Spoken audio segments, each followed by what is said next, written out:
የኢትዮጵያን ጠላቶች እንደ ጸጉር ቅማል አንድ በአንድ እናራግፋለን። የኢትዮጵያን ጠላቶች እንደ ቅማል እናራግፋለን የሚለው ንግግር ዋናው ቅማልማ ዋናው አገር ሻጭና ዋናው አገር አፍራሽ እርስዎ ነዎትና ከእርስዎ ይጀመር ብለን ለመናገር ሳንጀምር ሻዕቢያ ከአስመራ እኔ ያለሁ በማለት የኢትዮጵያ ቅማልነቱን እወቁልኝ ብሎ ብቅ ብሏል። ነገሩ የቅደም ተከተል ጉዳይ ካልሆነ በቀር ሁለታችሁም ለኢትዮጵያ ያው ናችሁ ብሎ መነሳት ትክክለኛ ትንታኔ ነው። ሻዕቢያ የሚፈልጋትን ኢትዮጵያን ከአብይ አህመድ ጋር ሆኖ አዋልዷታል። እናም የኢትዮጵያ አንድነትና ሰላም እንዲሁም ልማትና መረጋጋት ቅማሎች 4 ኪሎም አዲሃሎም ያሉት ጠቅላይ ሚኒስትሩና ፕሬዝዳንቱ ናቸው የሚለው ገለጻ ልክ ነው። እናም አዲስ አበባና አስመራ ያሉት ብልጽግናና ሻዕቢያ ናቸው የኢትዮጵያ ቅማሎች፣ መራገፍም የሚገባቸው እነሱ ናቸው ብሎም መደምደም መሳሳት አይደለም። እንዳም ሆኖ ይህ ለከት የለሹ የጠቅላይ ሚኒስትሩ አንደበት ያመጣው ለጆሮም የሚቀፍ ቃል ተራ ቃል አይደለም። ሰውን እንደ ቅማል ባሉ ነገሮች መሰየም የጄኖሳይድ እርምጃዎች ማጠናከሪያ ወይም መጀመሪያ መሆኑን ሕግና ታሪክ አስቀምጧል። አንድን ቡድን ወይም ማህበረሰብ ቅማል ብሎ የፈረጀ መሪ ያለው ናዚያዊ አካሄድ ከዚያ በኋላ ወታደሮቹም ሆኑ ደጋፊዎቹ የሚገድሉት ቅማልን እንጂ ሰውን እንደሆነ እንዳይረዱ ያደርጋል። ይህ የጄኖሳይድ ወንጀልን የፈጸሙ ገዢዎች ሁሉ ያደረጉት ነው። ሂትለር 6 ሚሊዮን ሕዝብ የፈጀው አንበጣዎች ብሎ አይሁዶችን ከፈረጀ በኋላ ነው። ከዚያ በኋላ በጋዝ ቻምበር ውስጥ የሚፈጭ ሁሉ ሰው ሳይሆን አንበጣ ነበር ለነሱ። የናዚ ደጋፊዎች አንድ ሰው በገደሉ ቁጥር አንድ አንበጣ አስወገድን ይሉ ነበር። ኢንተርሃሞይ በቆንጨራና በገጀራ የጨፈጨፋቸው ሩዋንዳውያን ስያሜያቸው በረሮ ነበር። አብይ አህመድም እንዲሁ ለማድረግ ቅማል ብለው መጥተዋል። እንዳም ሆኖ ጠቅላይ ሚኒስትሩ ይህንን ሲያደርጉ የመጀመሪያቸው አይደለም። በ2015 በአማራ ሕዝብ ላይ ጦርነት ከማወጃቸው ጥቂት ወራት ቀድመው እንቁራሪት ብለው ፈርጀዋል። ያኔም ፖለቲካቸውን ጥላቻ የሸፈነባቸው ነገሩ የማይገባቸው ተደማሪዎች በሳቸው ዙሪያ እያሸበሸቡ ቢቀጥሉም እንቁራሪት ብለው የተናገሩት ከዚያ በኋላ ለሚፈጽሙት ዘመቻ መነሻ እንዲሆን ነበር። እንዳም ሆኖ በዚያን ሰሞን የተናገሩት ያ ንግግራቸው የሚቀነሱ ሰዎችን ቁጥር እንደሚያበዛው የተረዱት ጠቅላይ ሚኒስትሩ ያንን የአማራን ሕዝብ እንደ እንቁራሪት የገለጹበትን ያንን ንግግራቸውን በሚዲያዎች ቀጥታ ስርጭት ከተላለፈ በኋላ እንዲቆረጥ አስደርገዋል። ኢትዮፎረም ግን ያንን ያስቆረጡትን ንግግር ለታሪክና ለሕግ ማስረጃ ይሆን ዘንድ አስቀርቶታል። ዛሬ ወደ እናንተ እናደርሰዋለን። ከዚያም በፊት እያንዳንዱን የትግራይ ተወላጅ ከታሪክና ከምድረገጽ ብቻ ሳይሆን ከህሊና የምናጥፋ ብለው ክተት ሰራዊት ከማለታቸው አስቀድሞ የተጠቀሙት የቀንጅብ የሚል ፍረጃን እንደነበር አይዘነጋም። ዳንኤል ክብረት የተባሉት ሌላኛው የወንጀል አንጎል የአብይ አህመድ ጆሴፍ ጉብልስ ደግሞ ይህንን ጭራቅ ሲሉ ጨምረውበታል። እነ ኢቲቪ እነ ኢሳት እነ ፋና በደስታ ሲደልቁትና ሲያስተጋቡት የነበረው የዚያ ሰሞን ጸረ ሰው ተግባር በቀጠለበት ወቅት እንደ ሜታ ያሉ ኩባንያዎች በአንጻሩ የአብይ አህመድን የፍጅት ጥሪዎች ከፌስቡክ ላይ ያስወግዱ ነበር። ፌስቡክ ያነሳውንና እልቂት ጠሪ ልጥፍ ብሎ ያስወገደውን የአብይ አህመድን ጽሑፍ እናስታውሳችኋለን። የጠቅላይ ሚኒስትሩና ሹሞቻቸው ብቻ ሳይሆን የዘመኑ የሚዲያ ጋፋሪዎች ሁሉ በዚያ ዘመቻ ላይ የነበራቸው ሚና እንደ ኒው ላይንስ ኢንስቲትዩት ባሉ ገለልተኛ ተቋማት የጄኖሳይድ ተግባር ተብሎ በጥናት ተረጋግጧል። ሰሞኑንም በአሜሪካ ኮንግረስ ይኸው የብልጽግና መንግስት የጄኖሳይድ ወንጀል አጀንዳ ሆኖ ቀርቧል። ይህ በኢትዮጵያ ታሪክ የመጀመሪያው ነው። የአገሪቱ መንግስት በአገሪቱ ህዝብ ላይ ጄኖሳይድ ወንጀል ፈጽሟል ተብሎ በዓለም አቀፍ ተቋማት ሚዲያዎችና በአሜሪካ ምክር ቤቶችም ተመክሮም ተነስቶም አያውቅ። በአብይ አህመድ ዘመን ግን ይህ ሆኗል። አሁን ደግሞ ገድሎ ያረካው ሰውን በቀንጅብና እንቁራሪት ጭራቅን መስሎ በማንነቱና በመጣበት አካባቢ ወንጅሎ የፈጀው የብልጽግና አእምሮ በቀጣይ የሚገድላቸውን ቅማል ናቸው ብሏል። እንዲህ ያለውን የዘር ማጥፋት ጥሪ ሌሎች አምባገነን መሪዎች አድርገውት ነበር። መጨረሻቸው ግን መገደል ወይም መሰቀል አለያም በእስር ቤት መማቀቅ ሆኗል። በዚህ ሳምንታዊ የአምባገነን መዘክራችን ላይ የአብይ አህመድና ጋሻ ጃግሬዎቻቸውን አዲስ የዘር ማጥፋት ጥሪን ከቀደሙት ከነሱ ንግግሮችና ከታሪክ እንዲሁም በመሰል መንገድ ከሄዱ መሪዎች ጣፈንታ ጋር እናነጻጽረዋለን። እንቁራሪት ተብሎ ሲገደል እንደሚውለው የአማራ ክልል ህዝብ፣ የቀንጅብ ተብሎ እንደተፈረጀው የትግራይም ህዝብ ሌላውም ቅማል እያራገፍን ነው በሚል እንዳይዘመትበት ነግበኔ እንባል ዘንድ ይህንን ጥንቅር አዘጋጅተናል። ከቶ ቅማል የተባለው ማን ነው? በእርግጥ ሻዕቢያ እኔን ነው ብሎ እንዳመጣው ነው ወይስ ሌላም አለ የሚለውንም መመልከት ይበጃል። እንደ ዳዊት ያለ ጀግና ተዋጊ ባለበት ዘመን እንደ ጎልያድ ያለ ሸለፈታም ፎካሪ የለም ማለት አይደለም። የአብይ አህመድ አንደበት እንዲህ ባለ መልኩ ጭን መሃል ሳይቀር ይገባል። መሰል ስድቦችን ደጋግመው ሲሳደቡ እንደ ተራና የተለመደ ነገር ተወስዶላቸው ዝም እየተባሉም ቀጥለዋል። ሰሞነኛው ንግግራቸው ግን እንደ ቅማል እናራግፋቸዋለን ብለው የተናገሩት ከአብይ የተለመዱ ስድቦች እንደ አንዱ የሚቆጠር ሳይሆን ከሳቸው የዘር ማጥፋት ጥሪዎች እንደ አንዱ የሚወሰድ ነው። ዓለም ያስተናገደቻቸው የጄኖሳይድ ወንጀሎች ሁሉ የሚጀምሩት አንድን ሊጠፋ የሚወሰንበትን ህዝብ በልዩ ልዩ እንስሳትና ተሳቢዎች በመሰየም ነው። ያንን ማህበረሰብ የሰው ፍጡር እንዳልሆነ አድርጎ መሳል ወይም ዲሁማናይዝ ማድረግ ቀዳሚው ነው። ይህንን የሚለው የተባበሩት መንግስታት ድርጅት ነው። በ2014 ፍሬምወርክ ኦፍ አናሊሲስ ፎር አትሮሲቲ ክራይምስ በሚል ጄኖሳይድን ለመከላከል ሲል ባወጣው ሰነድ ላይ የዘር ማጥፋት አሳሳቢ ምልክቶች የሰውን ልጅ ሰው እንዳልሆነ አድርጎ መግለጽ ወይም ዲሁማናይዝ ማድረግን አንዱ ነው ይላል። አንድን ህዝብ ወይም ቡድን እኛና እነሱ በሚል ክፍፍል ውስጥ እንዲገባ ከተደረገ በኋላ ተባይ፣ አረም፣ ሰይጣን፣ ካንሰር፣ ጥገኛ፣ ተውሳክ ወዘተ በሚል መሰየም የጄኖሳይድ ዋዜማዎች ጄኖሳይድ ዎርኒንግ ሳይንስ ሲል ይጠራዋል። እንዲህ ያለውን ነገር በጦርነት ወቅትም ወይም ጄኖሳይድ እየተፈጸመ ሊካሄድ እንደሚችልም ታይቷል። ናዚዎች ተይዘው ተንጠልጥለው እስኪሰቀሉ ድረስ የሚገድሏቸውን ሁሉ አንበጣ እንደሆኑ ነበር የሚያምኑት። ብልጽግናም ኑ ከታሪክና ከህሊና እናጥፋ ብሎ ውጊያ በሚያደርግበት ወቅት ነበር ጠቅላይ ሚኒስትሩ እነዚህን ካንሰሮች ለመቅበር መላ ኢትዮጵያ ህዝብ ያለህን ይዘህ ተነሳ ብለው የጻፉት። በዚህ ጊዜም የፌስቡክ ባለንብረት የሆነው ሜታ ኩባንያ የጠቅላይ ሚኒስትሩን ንግግር በህዝቦች መካከል ግጭት እንዲባባስ የሚያደርግ ነው በማለት ከገጻቸው ላይ ያስወገደባቸው። በዚህ ጊዜ ነበር የዓለም ሚዲያዎች ጠቅላይ ሚኒስትር አብይ በህዝባቸው መሃል ግጭት በመቀስቀስ ጽሑፋቸውን ፌስቡክ አነሳባቸው እያሉ የዘገቡት። የሜታ ኩባንያ ቃል አቀባይ ለቢቢሲ የተናገሩት ቃል በቃል ወደ አማርኛ ሲመለስ የኢትዮጵያው ጠቅላይ ሚኒስትር በፌስቡክ ላይ የጻፉትን ጽሑፍ አንስተነዋል። ምክንያቱም ግጭት ማባባስንና አመፅ ማስነሳትን አንፈቅድም ብለን የደነገግኑን ፖሊሲ ጥሰዋል ይላል። ለኢትዮጵያውያን የእርስ በርስ ግንኙነት ከአገራቸው ጠቅላይ ሚኒስትር በላይ አንድ የአሜሪካ ኮርፖሬሽን ሲጠነቀቅላቸው ይህንን ይመስላል። የአገሪቱ ጠቅላይ ሚኒስትር ግጭት ይጠራሉ፣ ፌስቡክ ደግሞ እየተከታተለ ያጠፋል። በነገራችን ላይ ብልጽግናዎች የማህበራዊ ሚዲያ ተቋማት ለሚገዙባቸው የሞራልና የስነ ልቦና ህግጋት እንኳን ግድ እንደሌላቸው በቅርቡ ዳንኤል ክብረት በሚመሩት የሚዲያ ጦር በኩል ያደረጉትን መመልከት በቂ ነው። ብልጽግና ከአንድ የፋኖ ታጣቂ ነበር ካለው ሰው የሞባይል ስልክ አገኘሁ አለ። በሞባይል ስልኩም ውስጥ አንድ ሰው እጁ በአሰቃቂ ሁኔታ ሲቆረጥ የሚያሳይ ቪዲዮ ተገኛልና እነ ዳንኤል በሚዲያ ሰራዊታቸው በኩል ለፌስቡክ ፍጆታ አዋሉት። ፌስቡክም እንዲህ ያለ ነውር ሊተላለፍብኝ አይገባም ብሎ ምስሉን ሲያግድባቸው በቴሌግራም ለቀቁት። ከዚያም ዳንኤል ክብረት በፌስቡክ ላይ መጥተው አሁንም የምንለቀው ቪዲዮ አለ ሲሉ በጽሁፍ ቃል ገቡ። ፌስቡክ ለሰው ልጆች ስነ ልቦናና ሞራል የተገባ አይደለም ብሎ የከለከለውን ብልጽግና ግን ይለጥፈዋል፣ ያደርገዋል።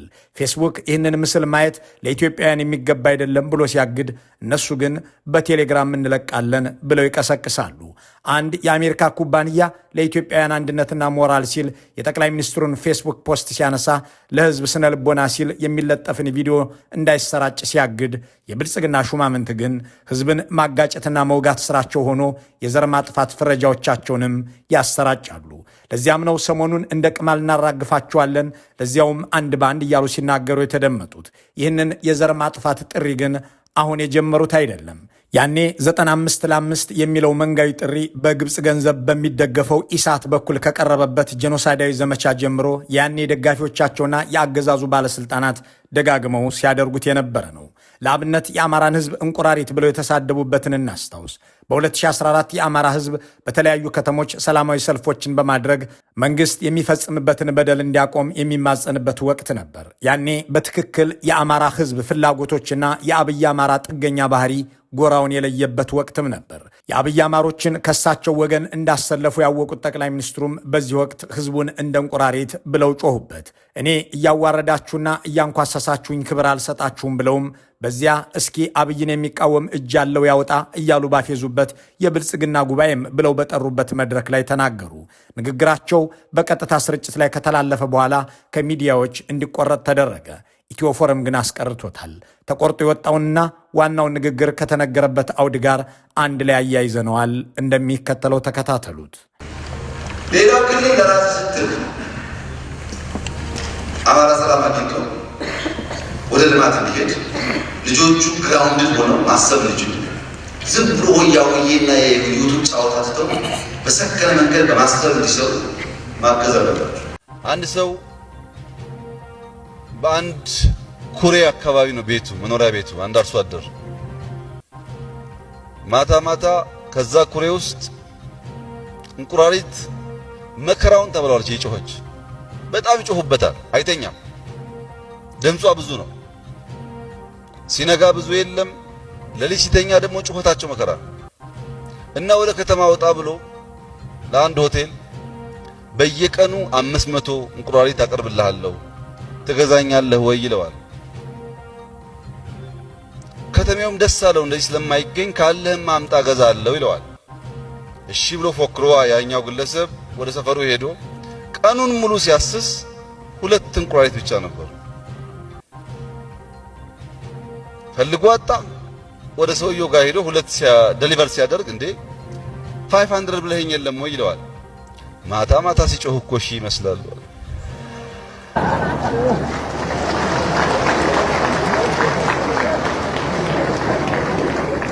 ማታ ማታ ሲጮህ እሺ ይመስላል እንጂ ቀን የሉም አለና ጩኸቱን በጣም በልክ ማድረግ አስፈላጊ ነው። ማታ ማታ ሲጮህ ብዙ ይመስላል ተብሎ የተፌዘበት ሰልፍ እየወጣ እየጮኸ መብቱን የጠየቀው የአማራ ሕዝብ ነበር። እኔን ደመቀ እያዋረደኝ ክብር ልሰጠው አልችልም ሲሉም ያኔ እሳቸውን እያወገዘ ፎቶአቸውን እየዘቀዘቀና እየረጋገጠ በክልሉ ከተሞች የወጣውን የአማራ ክልልን ሕዝብ ላከብርህ አልችልም እያሉ ነበር። ጮኸታም ሲሉ የዘለፉትንም ልጆቹ መስከን ያልቻሉ ሆያ ሆዬ የሚል ወዘተ እያሉ ያፌዙበትንም ሕዝብ ዛሬ እንቁራሪት ብለውታልና እግረኛና ታንከኛ ድሮንና ዲሽቃ እያፈራረቁበት ነው። ይህ ከመሆኑ በፊት ግን ያንን ፌስቡክ ሳይቀር እያስወገደ ሊያረማቸው የሞከረበትን ዘመቻ እያካሄዱ ነበር። የትግራይን ሕዝብ ከታሪክና ከትዝታ እንዲሁም ከህሊና እናጥፋ የሚለውን ንግግር ያደረጉት ዳንኤል ክብረትም ለልጆቻችን ማስፈራሪያ ጭራቆች ናቸው፣ እንደዛ እያልን እንናገር ብለዋል። የአሜሪካ ስቴት ዲፓርትመንት ኤሊ ዌይዘል ጄኖሳይድ ኤንድ አትሮሲቲስ ፕሪቬንሽን አክት በማለት በ2018 ባወጣው የህግ ሰነድ ላይ መሪዎች አንድን ጠላት ያሉትን ህዝብ ወይም ቡድን ለመግለጽ የእንስሳትን ስም ሲጠቀሙ የጄኖሳይድ ማስጠንቀቂያ እየፈጸሙ ነው ወይም ኤርሊ ዋርኒንግ ኢንዲኬተርስ ሲል ይጠራዋል።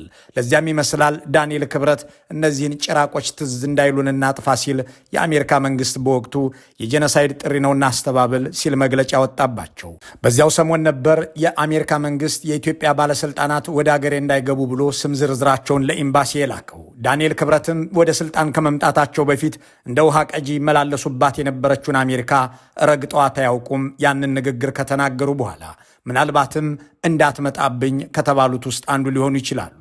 እነ ዳንኤልና አብይ አህመድ የኢትዮጵያ ህዝብ ቢተባበራቸው ኖሮ የአብይ አህመድ መንጋዎች አንድም የትግርኛ ተናጋሪ እንዳይተርፍ የማድረግ እቅዳቸውን በይፋ ለመተግበር ተንቀሳቅሰው ነበር።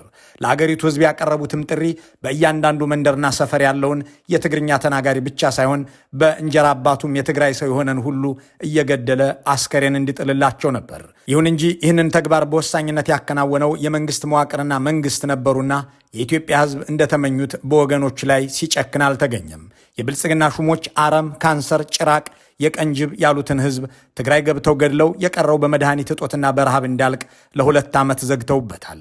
ከትግራይ ውጭ ያለውን ደግሞ አስረው ከስራ ባረው ገድለው በሌላው ኢትዮጵያዊ በጥርጣሬ እንዲታይ ቀስቅሰው አልበቃቸውም። በትግራይ ክልል ባንክም መብራትም ቴሌኮምም የዘጋው አገዛዝ ከትግራይ ውጭ ያሉትን ሰዎች በጠቅላላ ከአገር እንዳይወጡ አድርጎ የባንክ አካውንታቸውንም በጠቅላላ ዘጋ። የአንዳንድ ባለስልጣናት ሚስቶች የትውልድ ቦታቸው ትግራይ ስለሚል ጭምር የባንክ አካውንታቸው ተዘግቶ እንዲከፈት የተደረገው አብይ አህመድ ጋር አማላጅ ተልኮ እንደነበር ሲዘገብ እንደነበር አይዘነጋም። የአገዛዙ ሹማምንት የጥፋት ጥሪና ተፈጥሮ እንዲህ ያለ ነው።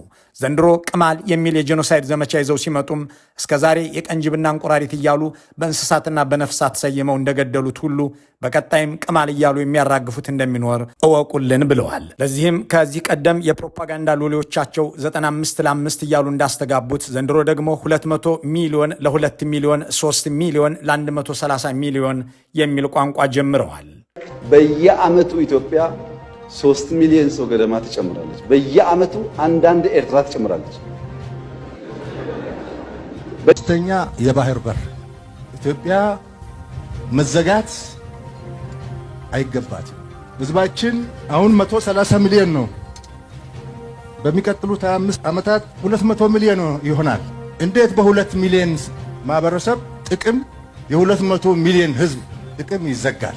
ፌር አይደለም። የኢትዮጵያን አንድነት እናጠናክራለን። የኢትዮጵያን ጠላቶች እንደ ፀጉር ቅማል አንድ በአንድ እናራግፋለን። የቅማል ናችሁና እናራግፋችኋለን ገለጻ የጄኖሳይድ ወይም የዘር ማጥፋት ጥሪ የመጨረሻ ደወል ይመስላል። ከዚያ በፊት ያለው መሰረት እኛ ከናንተ የበዛነን የሚለው ንግግር ነው። ሂትለርም ሆነ የሁቱ ጽንፈኞች በጀርመንና ሩዋንዳ ያደረጉት ይህንኑ ነው። እኛ ብዙ ነን፣ እነዚህ ጥቂቶች ከኛ ጋር መኖር የለባቸውም ብለው በሚሊዮኖች ላይ ጄኖሳይድ ፈጽመዋል። ነገ በኔ የሚል የትኛውም ማህበረሰብ እንዲህ ያሉ ንግግሮችን ማውገዝ፣ ለጥሪዎቻቸውም አለመተባበር የቤት ስራው መሆን አለበት። ዘመንና እድል ለስልጣን ያበቃቸው ስልጣናቸውንም ለመሰል የጄኖሳይድ ተግባራት የተጠቀሙ መሪዎችና ፖለቲከኞች መጨረሻቸው ሞትና ስቅላት፣ አነስ ካለ የዕድሜ ልክ እስራት ነው። ናዚዎች መሪዎቻቸው ራሳቸውን ሲገድሉ ሌሎቹ ሚኒስትሮችና ከፍተኛ ባለስልጣናት እየታነቁ ተሰቅለዋል። የካሜር ሩዥ ሰዎች የአገሪቱን አንድ የህብረተሰብ ክፍል የውስጥ ተስቦ እያሉ ቆይተው እና ራዳቮን ካራዲች የቦስኒያ ሙስሊሞችን መሰረታዊ በሽታዎች እያሉ እልቂት አስፈጽመው በጄኖሳይድ ችሎት ቆመዋል። የሩዋንዳ ጄኖሳይድ ወንጀለኞች ባሩሻና ኪጋሊ ችሎቶች ተቀጥተው እስካሁን በእስር ቤት እየማቀቁ 31 ዓመት አለፋቸው። በዚያው በእስር ቤት እስኪሞቱ እየተጠበቁ ነው። የኢትዮጵያ ተረኞች ወደ መሰቀያውና ወደ መዳኛው አደባባይ እስኪመጡ ድረስ ግን ተጨማሪ እንዳይሆን ነገ በኔ ማለት ይበጃል። መልካሙን ሁሉ በመመኘት በዚሁ እንሰናበታለን።